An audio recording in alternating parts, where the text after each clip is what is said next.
искать, чтобы тебя не кинули? Подставили на деньги, и из-за этого я не смогла уехать. И на основании печати ты находишься легально, пока тебе делается сертификат. А сколько заплатила? 2000. Очень многие агентства селят тебя на бесплатное жилье, то есть ты за жилье не платишь. Поэтому я совмещала учебу и работу на заводе.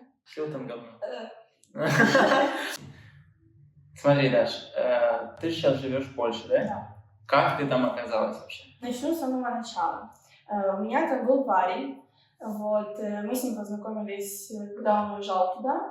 И на протяжении 9 месяцев мы с ним общались по скайпу. И потом он предложил поехать к нему. Ну и я его не видела вообще еще ни разу. Подалась на визу. Меня первый раз подставили на деньги, и из-за этого я не смогла уехать. И только через полгода я снова пыталась податься на визу и уехала в Польшу уже, и осталась там вот до сегодняшнего дня. А до этого ты думала переезд? Нет. Получается, тебя кинули, а второй раз что ты сделала, чтобы тебя не кинули? Второй раз я уже подавалась не через какого-то человека, а сама, все сама контролировала. Это оказалось намного проще, чем я думала, и можно было не платить кому-то, каким-то посредникам деньги, а все самой сделать через интернет, либо лично поехать податься на визу, и все. А сколько это стоит вообще? На то время нужно было оплатить визовый сбор, это было 470 гривен вроде бы. Где-то 18-17 долларов, да? Да. Страховку нужно было оформить, это тоже где-то 300 гривен было. Я подавалась, так как я с Краматорска, то визовый центр был в Харькове, либо в Днепропетровске. Вот я посмотрела, где ближайшая очередь, на то время это был Днепр, и я поехала туда, подалась в визовый центр, дала все документы, весь пакет документов. Еще перед этим мне мой жених выслал приглашение с Польши от работодателя. И с этим пакетом документов я подалась на визу, и все, через неделю забрала визу, и через 3 дня уехала в Польшу. А вот если человек с нуля хочет поехать в Польшу на заработки, с чего начать? Есть два варианта сейчас. В то время, когда я ехала, не было без визы еще, поэтому нужно было только по приглашению ехать. А сейчас можно либо по безвизу на 3 месяца, и за эти 3 месяца податься на карту, например, на карту побыта часового, и там остаться легально работать. Либо же отработать 3 месяца, вернуться домой, подождать этот коридор и снова возвращаться. А что это за карта? Ты находишься легально на основании этого. Это не приглашение рабочее, не виза. То есть после визы идет вот эта карта. Ты можешь податься на нее, подождать какое-то время от работодателя, он подается, и все. И по этой карте ты можешь выезжать в любые страны по Евросоюзу. На 3 месяца, получается, ты, допустим, едешь, но это же как туристическая на 3 месяца. Да, но потом можно работать. Да. Можно работать, и потом, если ты не хочешь, например, выезжать, ездить туда-сюда, то можно податься на вот эту карту, например, и ждать эту карту. На основании дается печать в паспорт, и на основании печати ты находишься легально, пока тебе делается сертификат, потому что он делается от 3 месяцев. Вообще 3 месяца по закону, но так как очень много людей, поэтому в основном это задерживается где-то до полугода, может быть даже больше, зависит от города. Например, в Гданске люди ждут по 2 года. Я так и не дождалась, например, написала отказ и уехала. А в Лодзе, где я сейчас живу, то может получиться 3 месяца. Если человек хочет поехать в Польшу на заработки, ему сначала нужно все получить и уже поехать, зная, где работать, или можно сразу поехать и на месте искать? Мне кажется, что лучше об этом всем узнать в интернете, поузнавать у знакомых где-то там, и заранее найти, и уже приехать, и через неделю, к примеру, выйти на работу. А как искать, чтобы тебя не кинули? Почему тебя кинули? Как ты думаешь, что ты сделала неправильно? Меня кинули здесь, потому что они мне сказали, что меня поставили на эту очередь визового центра. На самом деле меня не поставили. И я приехала, говорю, там листочек, такой список, я говорю, вот у меня на такое-то время, они говорят, тебя здесь нет. И я звоню этому человеку, он говорит, о, да, я тебе забыл сказать. А сколько заплатила? 2000 на это время. Это было Ну, как бы не маленькая сумма, как по мне. Просто за то, что человек тебя поставил в интернете, хотя я это и сама могла сделать, но я на то время этого не знала. Сколько сейчас услуги стоят, чтобы поехать в Польшу? Бесплатно. Полностью бесплатно? Если ты делаешь через польскую агенцию, то это бесплатно. А если ты делаешь через посредника в Украине, то это будет стоить денег. Примерно, знаешь, что? Люди платят очень много. Я слышала там и 5000, и $1000. Но разницы нет. Это они тебе дают те же документы, которые в Польше делают тебе бесплатно. Поэтому я бы рекомендовала делать это все через Польшу сразу и не дать деньги. А как найти это агентство в Польше? В интернете я могу дать название агентств, которые вас не кинут, это 100%, потому что я работала через них. Ну смотри, у нас есть канал про Таджикистан, и они сейчас ездят на заработки в Россию, получают приблизительно там от 30 до 60, может что-то больше. Да, то есть это где-то $500–1000. Стоит ли променивать Россию на, допустим, Польшу? Сколько платят сейчас в Польше? С января месяца поднялась минимальная зарплата. То есть в месяц будет минимальная, это будет где-то 2600 злотых. Честно, не знаю, сколько это в долларах, поэтому... 2600 злотых. Здесь будет написано, сколько это в долларах. Вот. Смотря где работать еще. Плюс это другой язык. Ну, то есть тебе нужно будет все равно изучать новое все. Человек, если хочет заработать, то там все условия для этого, потому что можно работать по 12 часов без выходных. И хорошо зарабатывать. И хорошо, конечно, зарабатывать, потому что дополнительные часы в основном оплачиваются по двойной ставке. 100% сверху, может быть, где-то 150% сверху, выходной день полностью 100% сверху, где-то 200% сверху, праздничный день точно так же, но это по желанию. Ты можешь работать, можешь не работать, можешь работать свои 8 часов и домой пойти. Если ты устраиваешься от агенции в Польше, то очень многие агентства устраивают тебя, селят тебя на бесплатное жилье, то есть ты за жилье не платишь. Плюс есть еще бесплатный доезд на работу. От этого хостела какого-то до работы тебя забирают автобус, и ты за это не платишь. Либо платишь там какую-то символическую сумму. Плюс на этих заводах есть еще столовые, которые тоже есть где-то платные, но там тоже не очень как бы дорого. Либо бесплатные вообще, то есть тебя там еще могут покормить. Ну и плюс сама Европа, там все-таки лучше условия. Да. А как люди относятся вообще? Если ты приехал, спокойно общаешься с ними нормально, по-дружески, то и к тебе будет точно такое же отношение. Тебе помогут, всегда расскажут, поведут, возьмут за руку, поведут куда-то, если ты не понимаешь там в первое время. То я считаю, что это все зависит от людей. Там нет сейчас паники по поводу коронавируса? Нет. Что еще интересного там есть? Что тебя удивило вообще в Польше? Отсутствие белого шоколада. Это будет сенсация. Сложно ли выучить язык польский?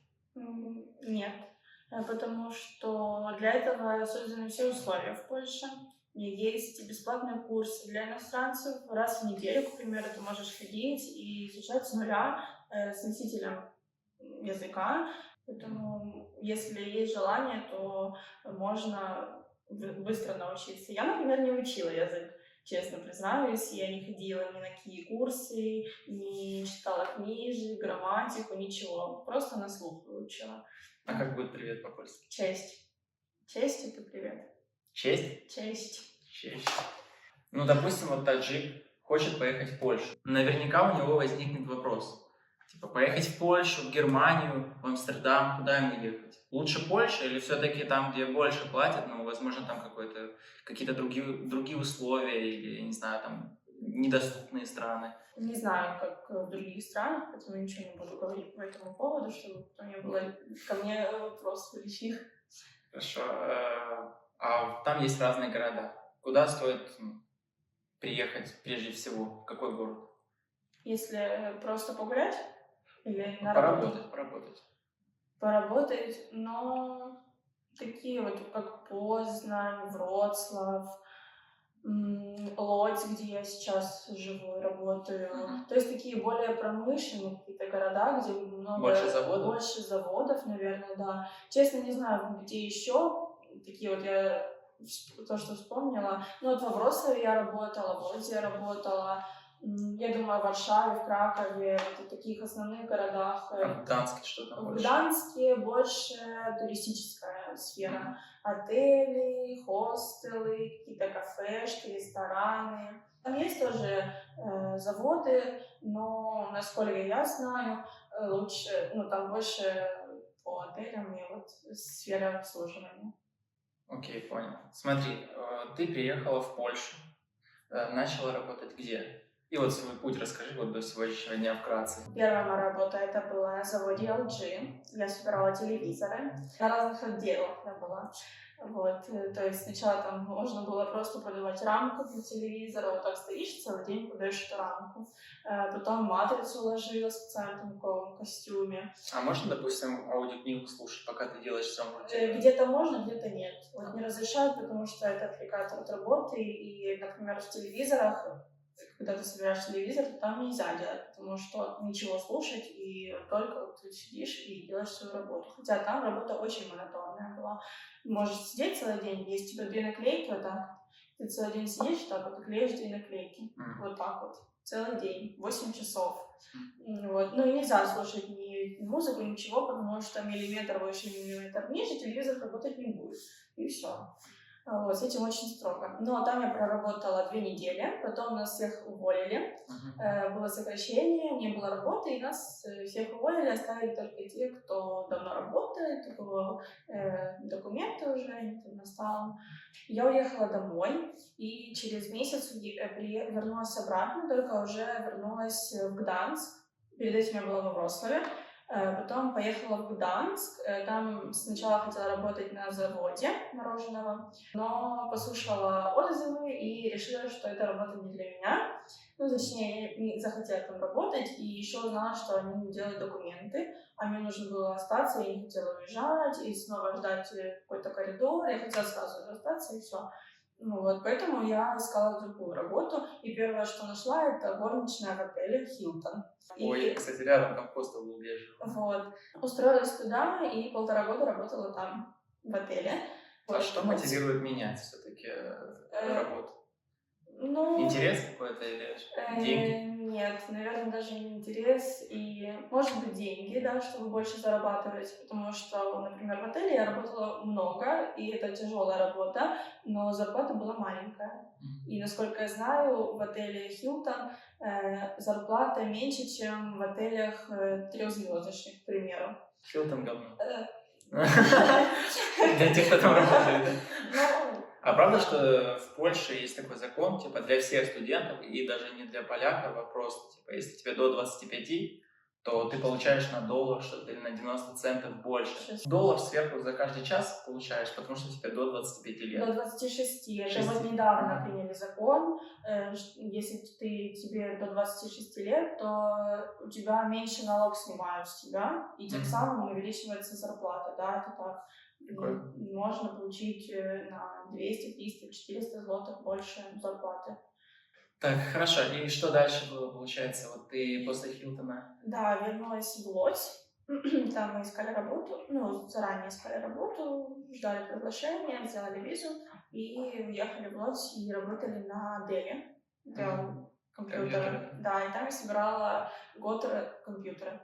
Вот так стоишь, я работала на сложном отделе, как обычно, вот, и к тебе приезжают прям такие, сама коробка, компьютер, системник, и там внизу лежат все запчасти, которые нужны, и так стоишь, и все вкладываешь, ставишь на тест, он работает, отправляешь дальше на упаковку. И вот так вот тоже 8 часов. И сейчас ты там работаешь? Нет, я сейчас работаю в салоне красоты.